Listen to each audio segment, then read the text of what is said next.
Good morning and good afternoon. This session is between lunch and it's a pre-lunch session. We would like to have 4 cases, and before that I just wanted to introduce our panelists for this. I'm Thomas Paul, and my panelists are Dr. Arun Menon from Cochin. He's an endocrinologist, and Dr. Prabhu, a nuclear medicine physician from Chennai. Of course, many of people from Chennai know. And Dr. Deepak Abraham is the colleague from my endocrine surgery colleague from Christian Medical College, Vellore. I just wanted to discuss the cases in such a way that I'll just give few introduction, and because this is a common medical problem, I not made it very complicated. These are the cases which we have seen in past few years. They are the real cases we have seen, and we'll be asking their opinion at every point of time. We have 4 cases. We'll try to cover 4 cases in next 1 hour. First few slides, I just wanted to give you a brief outline, 2 or 3 slides, then I will get the cases into a picture and I'll get the opinion from the panelists.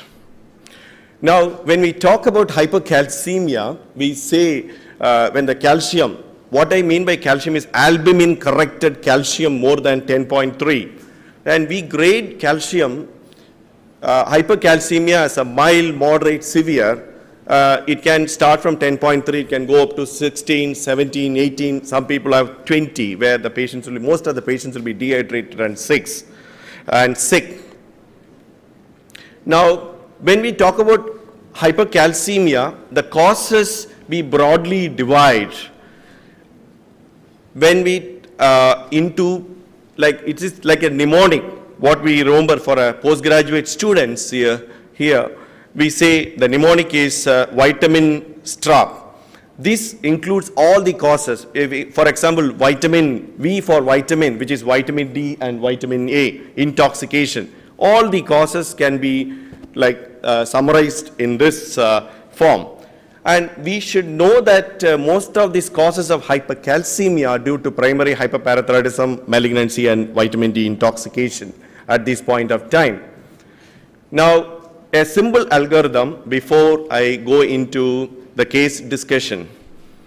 When we see a patient with hypercalcemia and we repeat the value, and if it's persistently high, the first test to see is intact PTH to know whether the PTH is also elevated. It is called PTH dependent hypercalcemia. The common cause is primary hyperparathyroidism. The other causes are PTH suppressed or PTH independent hypercalcemia, as we see in malignancy. With this, I am going into the case discussion. Sorry. You want to tell us how do we correct the calcium? Yeah, it's a simple way of, Arun, you wanted to, your discussion. We can get the panelists also into. Yeah, I'll introduce, yeah, of course. I'm not, so Dr. Manoj Chada is from Mumbai. He's the very famous endocrinologist from Mumbai and is doing lots of original work in bone and other areas of interest with relation to endocrinology. And so, Dr. Arun, you just wanted to want to say. I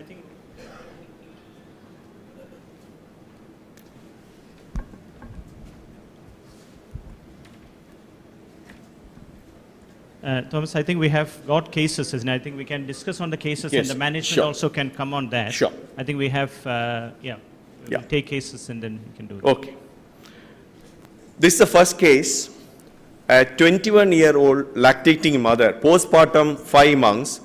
It's in February 2013. She had a fractured shaft of right femur following trivial fall. This has occurred during pregnancy. She had come after delivery. The obvious finding was she had some implant placed and she had some swelling on the right knee. She was, most of the time she's bedbound because she had pains and aches and pains and some muscle weakness. No other significant findings. I'd like to ask, if a young lady comes like this. Dr. Manoj, you want to highlight how do you evaluate? She had a fracture following a trivial fall. Okay, I think getting aches and pains in pregnancy is very common, but fracturing in pregnancy is something which is very, very rare. So you need to look for a cause in that case.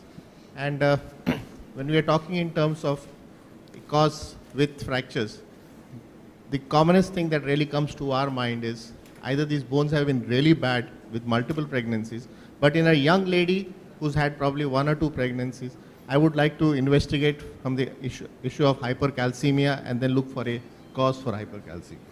Any opinion from Arun? Yeah, I think we can add a few more things in there. I mean, you have, Dr. Chadha has very aptly said what we would be thinking first. But I think postpartum, post-pregnancy, although not an extremely common scenario, postpartum osteoporosis, osteoporosis is a common thing, the bone loss during pregnancy and after that. So I think that is something we need to consider.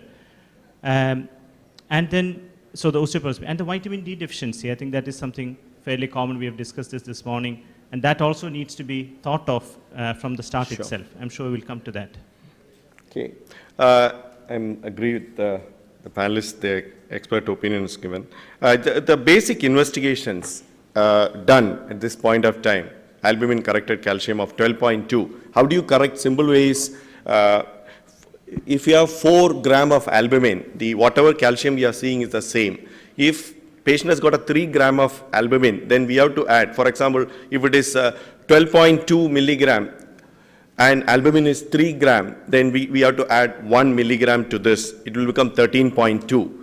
If the albumin is 2, then we have to add 1 more milligram. That will become 14.2. It's a simple way of correcting for the albumin, because most of the calcium are run through the albumin.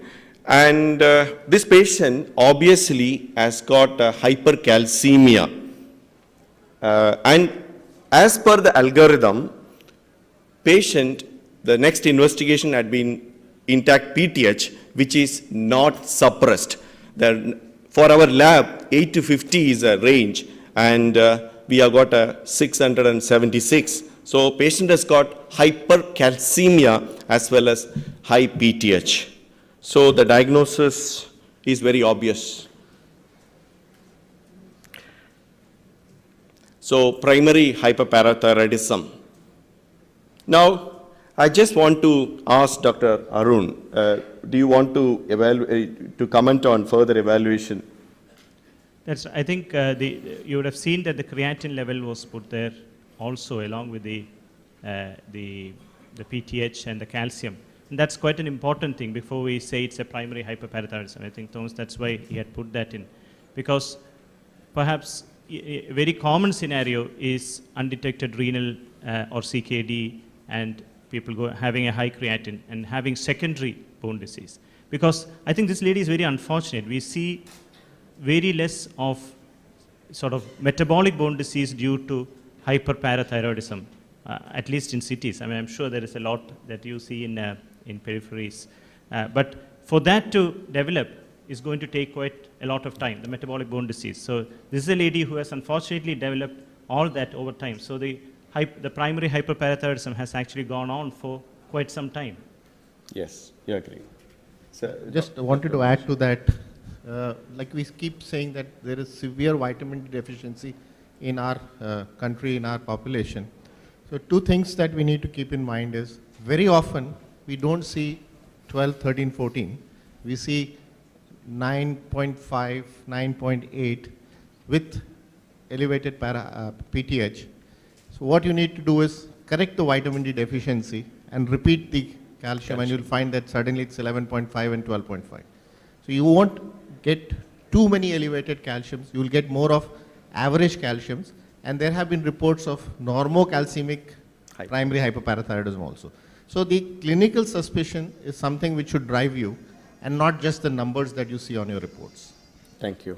I think I would like to second that. I think that is a very, very important point, because this is something which is missed in the community quite a lot. Because you do a calcium, that is normal, and we leave it at that.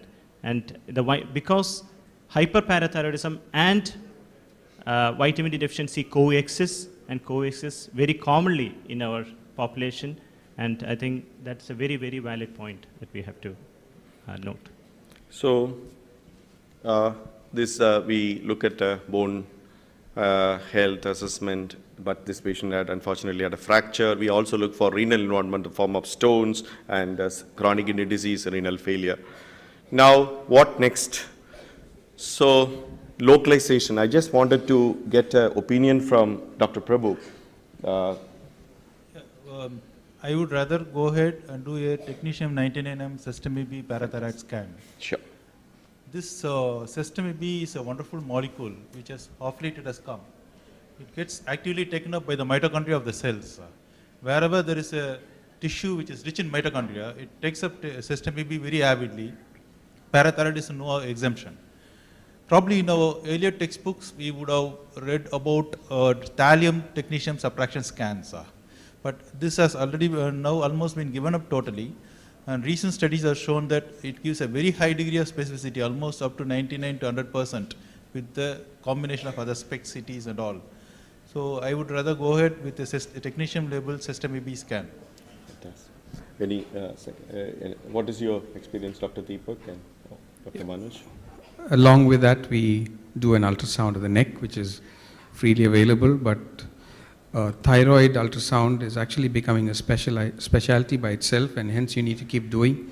We as surgeons do our own scans along with what the radiologists do, and helps us localize where the lesion is. So you're talking about basically functional imaging plus structural imaging, and you need both to make your diagnosis, to decide your surgery, not your diagnosis, sorry, to decide how you're going to operate. And that structural imaging is ultrasound, the functional imaging is a MEB scan. We also do what's called a SPECT CT, which comes along with which is a fusion of CT cuts with the MEB to give a functional and a structural, and I think you've got pictures of that for this patient. One take-home message is in endocrinology, unfortunately, a lot of imaging scanning is done first, and then the patient comes back for investigation.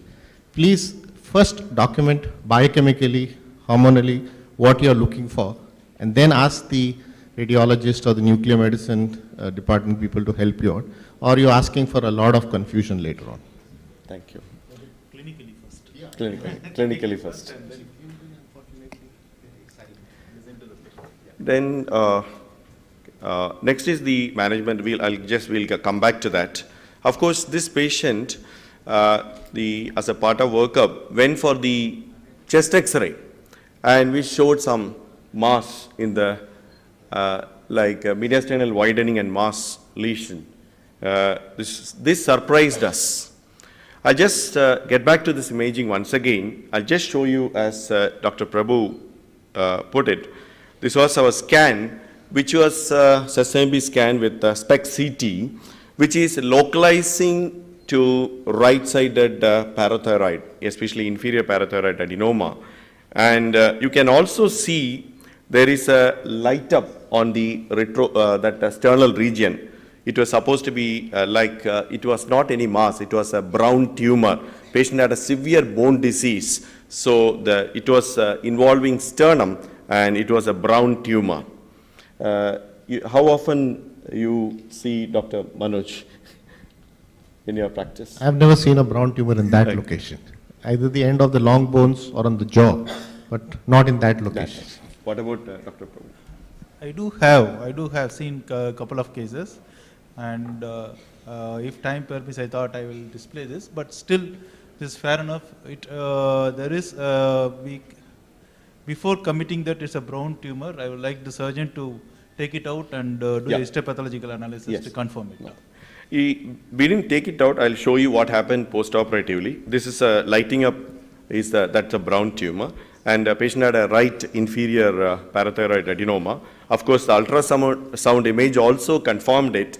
It's a concordance. So surgeons were very happy. And Dr. Deepak did surgery on her. And I'm just going to, before coming to that, before referring back to surgeons for management, I just want an opinion.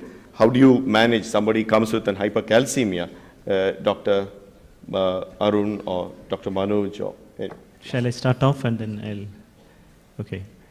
Yeah, I think when we say hypercalcemia, I think there are many things that we need to look at. You really need to look at the patient as you were alluding to earlier, because it is not the absolute calcium level that most often decides how a patient presents. It is the severity of the calcium, the rapidity of the hypercalcemia developing, because you see so many young patients who tolerate 14 and all, and it's an accidental finding at 14, and they say, I don't have much symptoms except for perhaps constipation or something of that sort.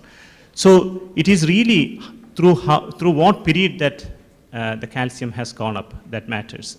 And also age is an important factor. You see that in elderly, they most often come with memory problems or cognitive impairment when they have high calcium. So I think that is an important point to note. So you really have to assess the patient clinically, sensorium-wise, other symptoms-wise, as well as in terms of hydration. So that first thing, that hydration is a very, very important thing. And so that assessment is very important in acute setting.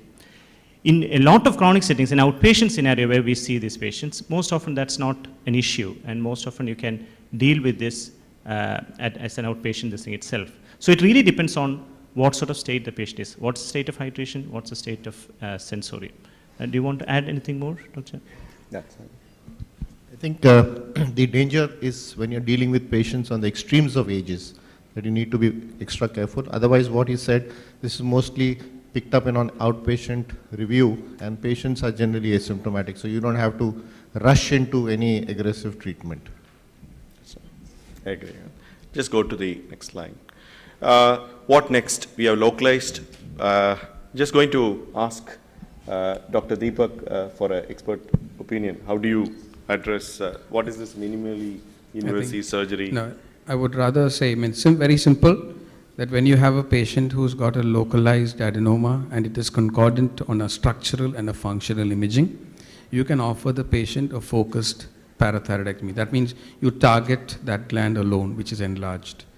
And that could be either done through a small incision, we call it MIP, minimally invasive parathyroidectomy. It's just about a 2.5-3 centimeter incision, more to the lateral side of the neck. If you're talking about a superior gland, which is located more posterior. But I think the technical details are important. It's focused when you do concordant scans. When you have a concordant scan, you do a focused parathyroidectomy. When it is not concordant, you do a four-gland exploration. That would be the treatment for patients with, as in this case, an adenoma, because it's on one side. We also do this now, operations when it is focused under local anesthesia. So actually, we are taking care of, in terms of doing a minimally invasive, but at a lesser cost. And that has been the biggest success for us in the last 2 years, doing these surgeries under local anesthesia. But it requires good localization, including our own ultrasound on table. I'd like to add that post-surgery, we have to follow up. After about 48 hours, repeat the parathormone level, repeat the serum calcium level, and maybe after a couple of weeks, we repeat it. Because a couple of instances, I have got my own patients. The other parathyroid started showing up, and the patient was highly symptomatic, and we had to re-explore the neck to remove it once again. Right. Agree with that. So this, Dr. Manoj, you want to answer? I just wanted to add that if it's in a good center, for example, at our place, on table, once the surgeon says, I've removed the adenoma, most of these hormones have half-life of about 20 minutes. So you just wait, collect a sample, and then go ahead with the surgery. So by the time they're about ready to close up, our lab in about 15-20 minutes gives us a quick PTH assay. It should have dropped by at least 50%. And you know that this adenoma is actually out. And that's a valid point. What he says is, on follow-up, say about 4 or 6 weeks down the line, you rely on calciums. But if you feel the calcium has not come down as you would have expected, then you must think in terms of either we have left a second adenoma, or maybe this was adenoma plus hyperplasia, which is confusing and something which needs to be followed up. This is a patient on, after surgery, you can see the nice callosity formation. And as mentioned, if you see this chest sternum, we have done a repeat X-ray which showed a regression. I'm just going to put it across, just coming to this end of this thing. I'm just going to audience, like, now, what is your viewpoint? Arun, you want to? Yeah, that's right. I think, again, this is our classic MBBS textbook description, isn't it, of the primary hyperparathyroidism. Now, as you know, I think the important thing is clinically, people have, I know there are different people with different experiences here, starting from medical students to gynecologists to endocrinologists. So I think we are setting this at a fairly general practice sort of level. So, what do you see these days? Symptomatically, what sort of patients are you dealing with? Because in a hospital setting, we would obviously be dealing with a lot of severe hypercalcemias and that sort of patients. But how often do you see patients presenting with other sort of subtle symptoms? And anything from the floor? Do you want to? Basically, Dr. Arun's question is how many patients you find pick up incidentally, or like patient has been investigated for something else and checked the calcium and you find the calcium was found to be high and PTH is also high in Indian setting. Of course, in Western setting, we do see lots of asymptomatic hyperparathyroidism. Patient has been evaluated for something else and calcium is found to be high, PTH is high. How often in your practice do you come across this? Yeah, while she comes to the mic, we need to add to that, Thomas, psychic overtones.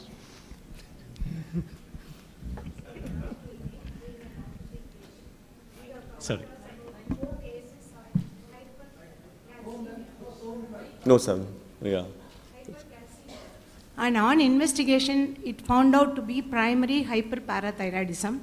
The first case was, all the cases are found to be with ultrasound adenoma of the parathyroid. Then the first case, my husband happened to tell the surgeon to do the surgery. But when they did the surgery, the patient developed some acute hypercalcemia immediately after surgery on the table, and some cardiac abnormalities happened and patient happened to die. So after that, the subsequent 3 cases, my husband is afraid to hand over to the surgeon there. So he is trying to refer. And last week, we had referred one patient, a young man of 18 years old with multiple bone abnormalities with hyperparathyroidism and hypercalcemia to CMC Vellore. Probably the patient will be landing at your hand next week or so. How to manage this immediate post-operative complications? Okay. Deepak, do you want to take? I think what you described is something very, very rare. The immediate post-op complication that we are really scared of is hypocalcemia, or what we call often in simple language as hungry bone syndrome. So if you've not taken care of... No, you said hypocalcemia can, patient should not die of hypocalcemia, because we are all aware, the anesthetist is aware, all you need to do is calcium, give IV calcium and the patient will be fine. But hypercalcemic crisis, killing a patient post-op is something very, very rare. Have you seen something? No, I'm sure you're right, sir, because I think it is hypocalcemia in the hungry bone. See, hypocalcemia undiagnosed can, theoretically can lead to I death. think the cardiac effects of an acute, the QT and all these are issues. And of course, as you said, good anesthetists would deal with this fairly easily. You want to treat me like this? Doctor. So we are having a thyrotoxic crisis. Like that, we will get a hyperparathyroidism crisis. Because of handling this adenoma, it's a release large amount of this parathormone, leading to high levels. I don't know that.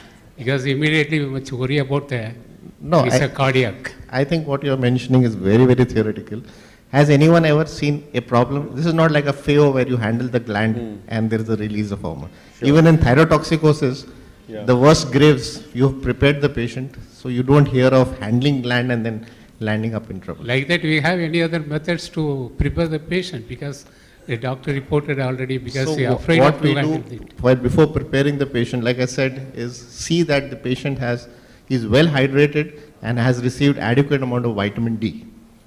So will it steroid will help in this case? No, in a parathyroid setting. No, one question is, what was the calcium the day before the operation? was this patient hydrated well? Most often it's possibly that calcium was high pre-op itself. It was just that intra-op that event happened. So was there any, do you know roughly what that calcium was? Would you have that information? 15, yeah. So obviously I think that was not...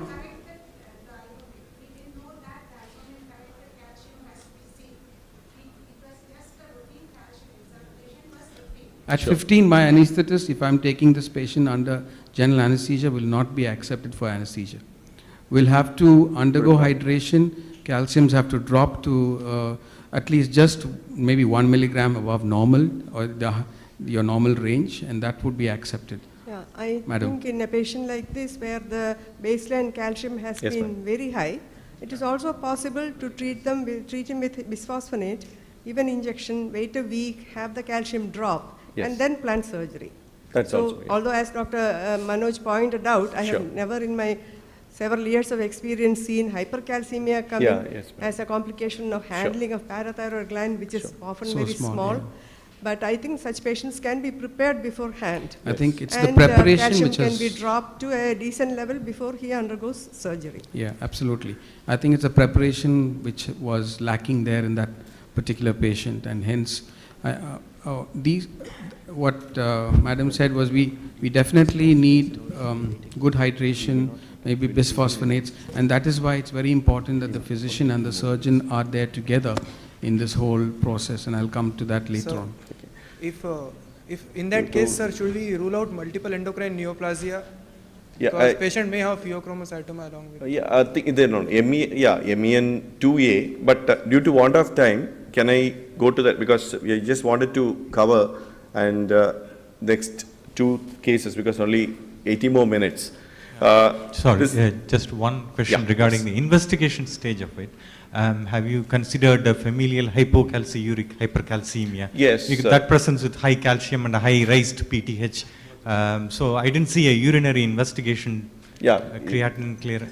Dr. Manoj. Actually, urinary calcium is now more of historical interest, unless you are really confused.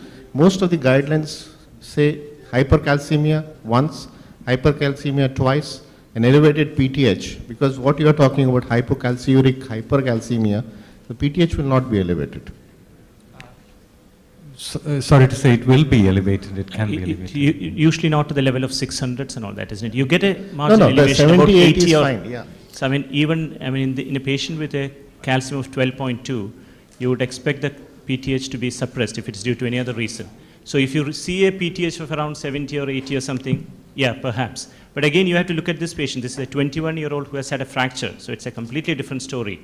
But even then, so in this patient, it was really the really high levels of PTH, and I think that's not seen in FHH, if I know. FHS and heterozygous and the hypercalcemia is not very severe, and it won't cause significant this kind of bone disease. Yes. Can I? So the discovery, the parathyroid gland is from Assamese rhino. First description of this first people, due to want of time skipping, is the first person to be operated for parathyroid surgery. Now, going to the second case, 56-year-old lady presented with vomiting and anorexia of 15 days duration. She came to us about last year. History was suggestive of some mechanical back pain of 3 months duration, consulted a local physician, was told to have a degenerative disc, given oral medications and injections daily for 2 weeks. I'll just go to the next slide before. So evaluation at emergency department, she was dehydrated. Rest of the examination was grossly okay. Dr. Manoj, can you, looking at the investigations, this is what we did. So I think there was a clue in the history about backache, that some local doctor had been giving tablets and injections for nearly 2 weeks. And then you look at these investigations, what strikes you is the corrected calcium is 14.6, the phosphorus is 5.4. I think we should have stressed that in primary hyperparathyroidism, with the hypercalcemia, you have hypophosphatemia. Yes. So here you have hypercalcemia, high normal phosphorus, and the creatinine is 2.2. So we were telling earlier also that in the face of a abnormal creatinine, you generally have hypocalcemias. So there are very few situations where you're going to get hypercalcemia.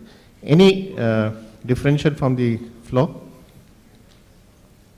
It's, you know, if you remember the first or second slide which you said differential, what are the 3 common causes of hypercalcemia today in practice? Come on, this is, I know it's pre-lunch. Chronic renal disease. I just said chronic renal disease generally presents with hypocalcemia, hyperphosphatemia. Multiple myeloma, okay. Can we think of something commoner? What were the, so okay, malignancy was in his list, second, third. Something more common in practice. Which drugs? Yeah, someone said drugs. Ah, finally after so many questions. Yeah. So one of the reasons why Thomas has put in this case is to stress. What was this lady receiving? So how often do you see this sort of a prescription? 6 lakh units of Ariketol, couple of injections, not one injection, but 3, 6. This lady received about 14 injections in 2 weeks. I think if today's discussion, you forget the hypoparathyroidism, if you just understand the importance of what we are handling on one side, vitamin D deficiency, and how we are handling it on the other side, and how often we actually end up with vitamin D intoxication, which we miss out. Nature is very kind to us, to our patients, that we don't see too much of these patients. But probably what you need to keep in mind again is that the extremes of ages are very susceptible. And then these are not replacement, these are what we call as industrial doses of medication. Dr. Arun, you. Yeah, I think we've covered most of the aspects here, isn't it? I mean, so maybe you can tell us what do we do with this? See, this patient, you have caught me out there. Actually, this patient came in a very bad shape, and she was bed-bound. Within a week, we tried dialysing and trying various measures. She had a aspiration pneumonia, and she died within a week of coming. These are difficult situations for treaters. And again, hydration is the cornerstone. But I think steroids do have a role in vitamin D intoxication. That's where. Okay, we'll come to that. So, the third case, a 38-year-old man referred to medicine OPD for evaluation of incidental detection. It's an incidental detection of hypercalcemia. 12.8 milligram of calcium. No fractures, no stones. Next evaluation, Dr. Manoj, or from the floor. Let's wake up these guys. What would you like to do next in such a patient? My professor always said, you have to confirm the calcium, even if it is from one of the best labs. Because mistakes always happen. This is an asymptomatic person. Before subjecting him to a whole lot of investigations, it's easier to do a good calcium from a good lab without using a tourniquet to collect blood, and then proceed with the further evaluation. Do you agree with? Yes. Thank you. So, this patient had a PTH which was suppressed, less than 3 picogram, and so it is a PTH, patient had a PTH independent hypercalcemia. So what do you like to do at this point of time?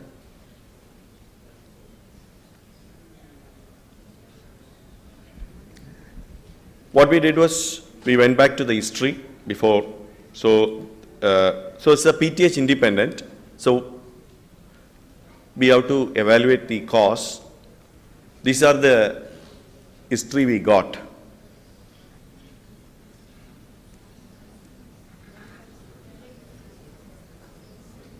Dr. Manoj or Dr. Arun? I think there are enough sort of points in the history. So I think if we can, people can suggest some diagnosis, then we can move on, isn't it? That's easier. Could it be sarcoid? Okay, someone said? Could it be sarcoid? Okay, great. Have you seen sarcoid in your practice? Not in India. Yeah, see, that is the reason I asked this question. We need to get that out of our head. In the 70s, that's what we were taught, that sarcoids, it does not happen in India. talk to your pulmonologist friends and they'll tell you how much sarcoid they are seeing in their practice now. Small cell Pleural cancer. malignancy. Small cell cancer of the. So, yeah, yes. So, because of this smoking history and some dry cough, we went ahead with yeah. Pardon?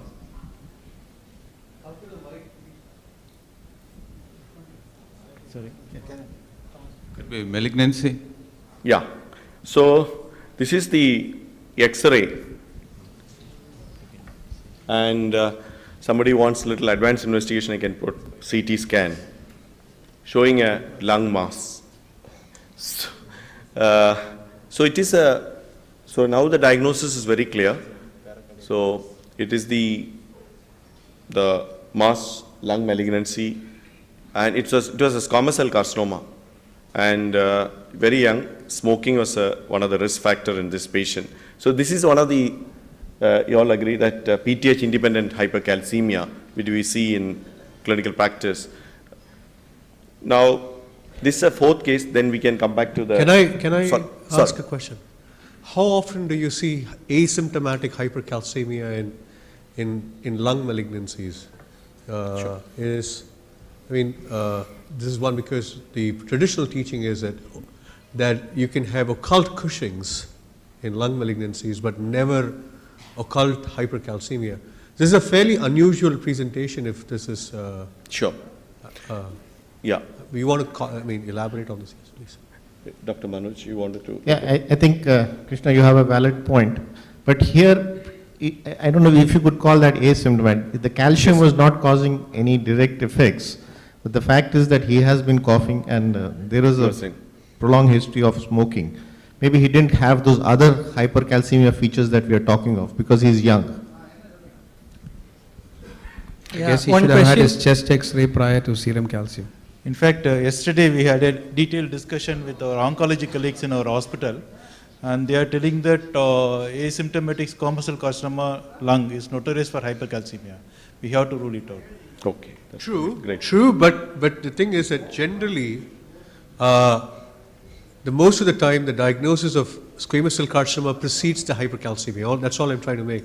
Yeah. In the rare instance, you'll find patients coming to the ER with a calcium of 15 or 16, but an asymptomatic 12.8, I would first repeat the PTH. If the X-ray weren't there.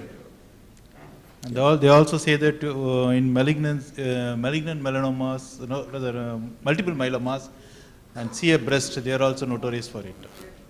See, I agree with Dr. Seshadri.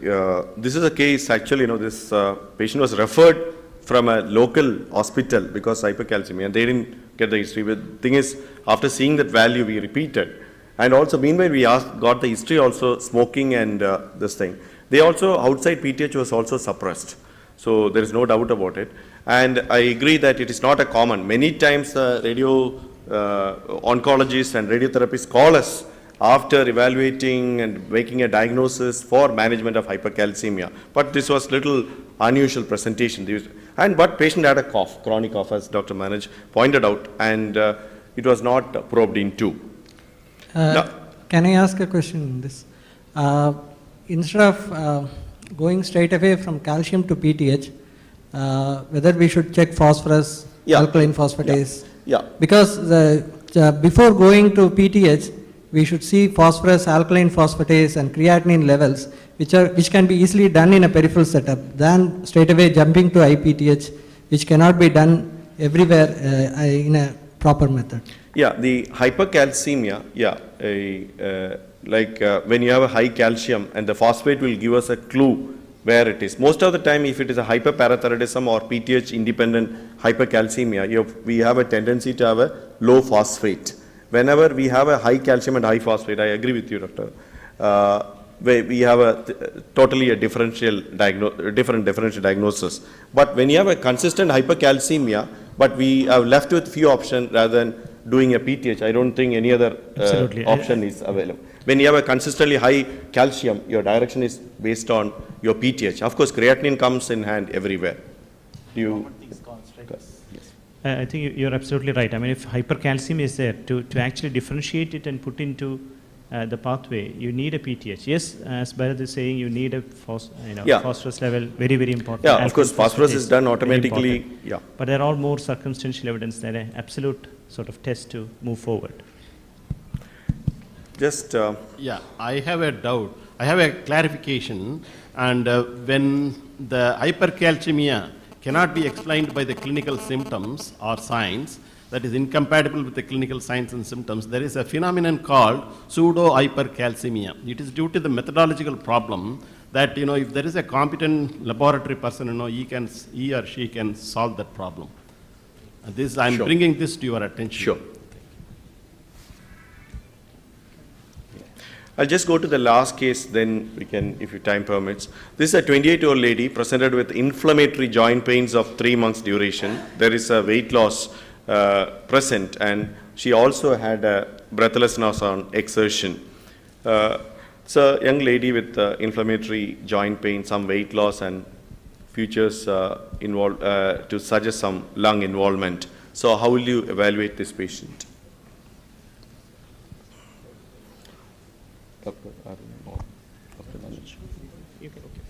I think the joint pains, I would start by the routine biochemistry. We don't want to jump into calcium just because we are discussing hypercalcemia.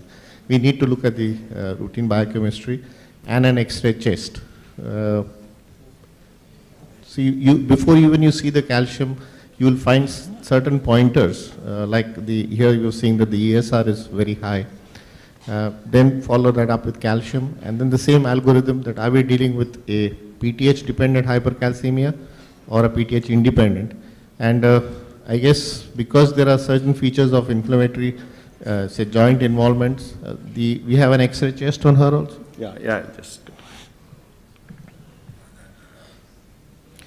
Yeah, so here again, in India we always think of hilar nodes and tuberculosis, but we need to start thinking beyond tuberculosis. So what is the differential? Someone mentioned this in the earlier case. Sarcoid is one of the differential diagnoses. Okay. Any other Anything differential diagnosis? Any other differential diagnosis? Sorry? Rheumatoid.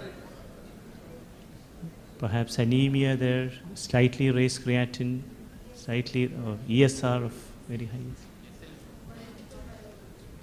Myeloma has to be thought of, isn't it? I think.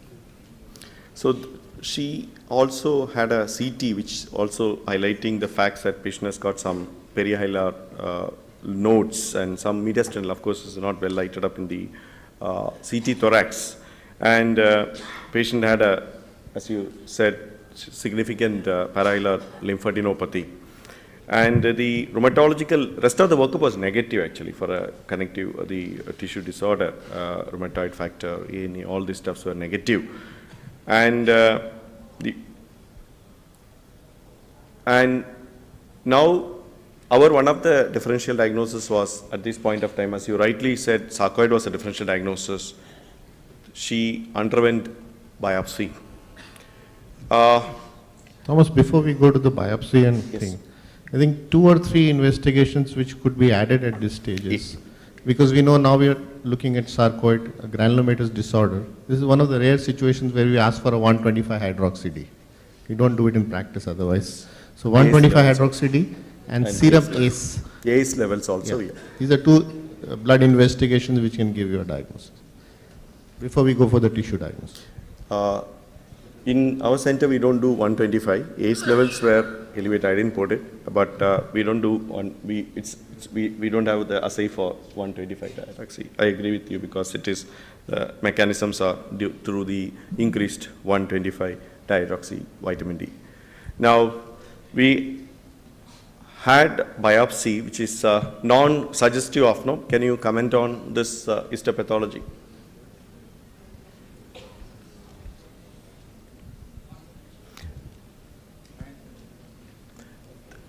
It's all, there is no caseation, and it's a non-caseating granuloma. And we had done sputum, everything which was negative for tuberculosis, and our final diagnosis was sarcoidosis. And now I just want to go back to the therapy for hypercalcemia. Dr. Arun, can you just tell a few points? Yes, I think if you remember the first case, we had put a slide there. I don't know whether we can go back to that. But anyway, I think we talked about a little bit about the medical management once you have a patient with hypercalcemia. And I think you remember that we mentioned about the, we decide whether it's an acute hypercalcemia or a long-standing one. And perhaps the treatment would slightly vary along those lines. But hydration, and we discussed this, and the importance of hydration. Everybody knows that, everybody does that once you find it. But what are the other medications that can be used? And I think again in the discussion we mentioned about the role of bisphosphonates. And again from the floor, what's the experience with use of bisphosphonate, and do you use it? Do you use it as a holding measure, or do you use it in long term? Maybe we can get some opinion from the floor first and then ask our panelists. So in terms of the role of bisphosphonates, and I think it depends on the clinical situation. If the patient is dehydrated and it's very symptomatic, it's ideal to use pamidronate IV intravenous. And then if you think patient is reasonably doing well, and you may just keep him on the oral agents, either weekly. Oral agents? Anybody uses oral agents? Yeah, we use ibendronate. For hypercalcemia. We are talking about hypercalcemia and management. Zoledronic acid? People are using zoledronic acid? Dr. Manoj, do you want to perhaps take that further? We are used to the concept of using zoledronic acid once a year. But if you have oncology colleagues, they would be using it once in 3 months, once monthly also, in patients with METs. So there's no real place for oral bisphosphonates in management of hypercalcemia. Yeah, I think most people have moved now to using zoledronic acid, and especially in an acute setting, you would actually give zoledronic acid, depending on the renal function, of course. You would look at the renal function as well. If you remember, some of these patients had creatinine above 2, EGFR would be high, would be low. So you would use 2 to 4 milligram depending on what sort of situation you're faced with. And then you actually monitor the calcium. This is really preparing the patient for surgery. I mean, we are talking about a parathyroid adenoma and trying to get that, buying that time. So correcting that hypercalcemia as a temporary measure. Then the other scenario is the role of steroids. I mean, does steroids have a role in hypercalcemia, and what sort of hypercalcemia? Where do we use steroids?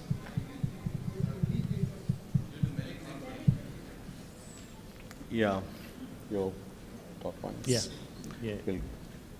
Yeah, I think there's certainly no role in primary hyperparathyroidism, so that shouldn't come in that slide. But certainly in vitamin D intoxication, as we have said, in certain malignancies, perhaps they have got a role. Granulomatous. Yeah, like granulomatous and lymphomas as well. So that's where there is a role. And then the newer group of the calcium mimetics, which have certainly got a role in primary as well as secondary hyperparathyroidism. So that is our cinacalcet and all that. Which are there is data for at least about 5-year data of holding the calcium in those asymptomatic patients, or those who are not really fit for surgery, who are probably not medically, you are treating medically not really suitable for surgery. You can offer them medical treatment perhaps in the long term. But it again depends on, as I said, depends on the symptoms, the complications they have from the hypercalcemia, and the severity of hypercalcemia. Do you want to add anything more? Talk to the patient, find out the drug history, any antihypertensive medications which can cause hypercalcemia, and that can be withdrawn. Yes. Yeah, like thiazide. Thiazide diuretics, especially older generation of people, most of them nowadays, even the JNCA, it recommends the diuretics in the first place. Sure. Just you want to? Yeah, I think that's. Yeah. Yeah, I think so, okay. Conclusions almost same what we. Hello? Yes. Please highlight one of you. Sorry, about the epidemiology and clinical presentation of sarcoid in our setup. Because in the West, it is Afro-Caribbean, young women, skin manifestations of those things. Here, what have at least that you highlighted that in Indians also, it's not uncommon. Yeah. So, is there any epidemiology, any particular state or race or clinical manifestation? Because we may have a referral bias because patients are referred. I don't know, as far as I'm concerned, there is any epidemiological data from India. I'm not sure. I'm not looked into, because we have a pulmonary medicine department, endocrine, all this are there. So we may have a referral bias, but I'm not aware of any data available from Dr. India. Paul, I'm Dr. Sriram from here, to your right. One of the largest series from India is from PGH Chandigarh, more than 750 patients of sarcoid and its various manifestations. That doesn't mean Northwest India as such is more common. You can see that several theses from the institutes of All India Institute as well as PGI are on sarcoidosis. It's not at all uncommon in our setting. Sure. That's all. Yeah.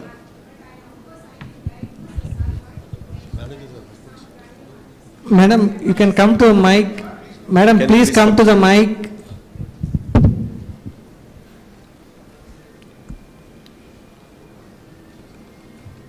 So from my clinic, I have referred 2 of my patients, sarcoid lung, to CMC Vellore. Of course, I referred only as a granulomatous disease, but it was diagnosed to be sarcoid at CMC Vellore. And both the patients are all right with steroids. Yeah. So we don't have epidemiological, but the institutes have a data because of they get referrals, All India Institute, PGI Chandigarh, all over, they have that. But the thing is, I don't know about the community-based thing. Finally, it's endocrinology is more than exciting and not only exacting. So I wish that the people, as I discussed with Dr. Kannan, the Madurai Kannan told me that if at all you want to go out, learn endocrine. So we are here with joint hands with you. Maybe soon we'll have a discussion like this in our government institution as well. Thank you. Sir, that is, we want a joint voice that Tamil Nadu is not second to, we are not, what is that, second to none in healthcare. So what we lack is a formal endocrinology training and services. We enjoyed our hypercalcemia. So we hope that one day we will have our own discussion in our government hospital. That is our wish. So this is Dr. Yes, sir. Yes, sir. Just a quick question regarding the uncharted territory between primary hyperparathyroidism and vitamin D deficiency. I'm going to give you a brief case example, and we are getting more and more cases nowadays with this fluoride vitamin D deficiency. Is, for example, you have a case of a 45-year-old woman with a calcium of maybe 11.2 or 10.9, somewhere close to that, with a low phosphorus, in an inappropriately high intact PTH, which all sounds like you're going to get a primary hyperpara somewhere on the scanning, and when you scan, you find nothing. And in occasional cases, you see some, nuclear medicine physician has written as slightly elevated uptake, as maybe a gesture of foregland hyperplasia. In other cases, nothing on the scan, and you get a vitamin D level which is fairly low. So what do you do in these cases? Do you give them vitamin D deficiency? Where is the data? And I think data is emerging more and more that what Dr. Manoj was talking about, we see vitamin D deficiency. Majority of our primary hyper have lesser calcium levels than the Western population, but occasionally we get a person who is playing on the upper limits with all of that. And how do you interpret? Do you take the risk of giving them vitamin D and causing toxicity? On one hand, there is this approach that you can give them the vitamin D, and if they get out of hand, then you can always operate. Sure. What do you do? This is a good question actually. If you find there is a recent meta-analysis by Dr. Vivek Arya and Dr. Rao in, I think it is in the osteoporosis or JBMR, one of the, they looked at meta-analysis, what will happen in a primary hyperparathyroidism who also have a vitamin D. Is it worsens or there's a risk? But the conclusion of the meta-analysis, I have not gone through there is no increased risk of hypercalcemic crisis when you correct vitamin D deficiency. That's what Dr. Manoj also pointed out, we correct at a guarded situation. And in turn, it helps you to prevent hungry bone syndrome in a post-op setting. That's what the conclusion of that article. It's a meta-analysis nicely done by Arya and Exactly. And what if I give you 3 or 4 case reports of patients whose calcium hypercalcemia recovered with the vitamin D deficiency supplementation? Okay. Well documented and nothing on these scans. I mean, I've looked it up on PubMed. found, but the honesty of it is whatever you search for in PubMed, you will get at least some positive response to that. That is the problem, and that's why I wanted to open it to the panelists here. Last year when we had the endocrine conference at Vellore, we had presented our data on vitamin D deficiency in primary hypoparathyroidism. And the same opinion that if you give vitamin D to such patients, very, very rarely would you get a crisis. The calcium may go out by 1 milligram or so, but if the hydration is there, you don't need to worry. So the take-home message here becomes that if you have hypercalcemia, primary hyperpara, do not be afraid of giving them vitamin D deficiency, and if they deteriorate, they can always go in for surgery. But then the question becomes 3.5 gland or the 4 gland hyperplasia. That becomes a tricky question in India. Then you need an expert place where you can handle these cases. That becomes a key issue for me. We would like to work up such patients so that we should not miss anything else which is causing hypercalcemia. Then periodically follow up the patients so that nothing new develops. Yeah, with regard to 3.5 versus 4 gland parathyroidectomy total and then autotransplantation, we have actually gone through a phase where we managed with 3.5 and found very severe hypocalcemia, and managing these patients in the community becomes a problem. And so we've gone to actually exposing all the 4, looking at the size, taking out the largest 3 and leaving behind 1. Okay. And we're having far better results in post-op managing hypocalcemia. And so we actually weigh these glands and leave behind intact with its blood supply the smallest of the 4. And we may go through a slight hypocalcemia, but not kind of a refractory kind of a situation. But wouldn't the data suggest the higher rate of relapse with such a strategy? That's right. See, I mean, I think we did that from a way we managed, sort of tuned it to our country, our setting. Exactly. Okay. And I think that's what's very important. Correct. From we just don't follow data. Exactly. You use data to treat your patient. Your patient is coming from 2,000 kilometers away. If he has a calcium of 6.5, how are you going to manage? How is that patient going to manage? So I think it's better to have... Even if it buys some time, there is no... Yeah, and I think that is a message we've learned over time. Absolutely. Thank you. Mild hypercalcemia, mild hypoparathyroidism can be treated now with cinacalcetine, so it makes life easier. I think let's conclude.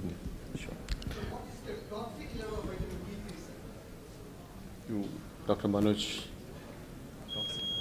See, the books or labs say anything more than 100 is toxic. I think what you need to see is the response in the patient. As I said, nature is very kind. We hardly see symptomatic vitamin D intoxication. Laboratory values above 100 are considered as toxic. Sir, we have to wind up the session. There are 2 more questions. Quick questions. One thing, Dr. Sona from Delhi. One thing I would like you to shed light on for the larger audience is calcium replacements in somebody with primary hyperparathyroidism, because that is something which is always something that the patients freaked out, but they are supposed to be given the required calcium so that, again, for otherwise it's thought to worsen the bone disease. So if you could just shed light on that. Dr. Manoj, your opinion, please. Yeah, that's a very difficult question and a very difficult clinical situation also, let me tell you.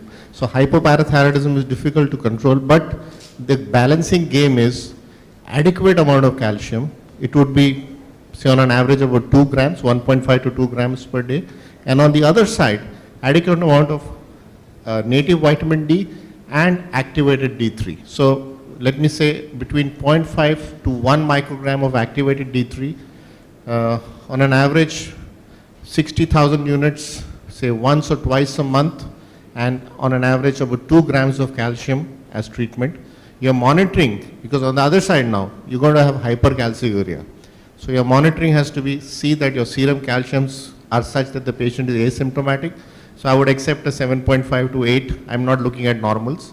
See the patient is asymptomatic, doesn't get hypocalcemic crisis, and that the urinary calcium remains around about at the upper limit 4 milligram per kilogram per body for 24 hours. No, just I meant also in primary hyperparathyroidism, calcium prescriptions.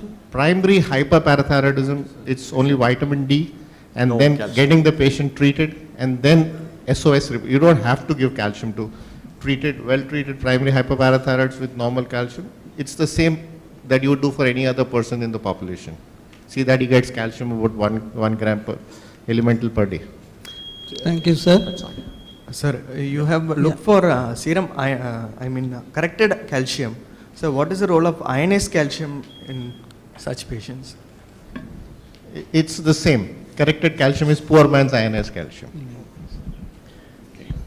Thank you. So actually we do in management, it's a teamwork of endocrine, surgeon, endocrinologist. You want to conclude? Yeah, I think, in primary hyperparathyroidism always said, localize a good parathyroid surgeon. But today you must look at it that there's a good endocrinologist, good nuclear physician, good radiologist, good surgeon, but above all, good communication between all of them that helps you make treatment successful. Thank you, sir. Well said.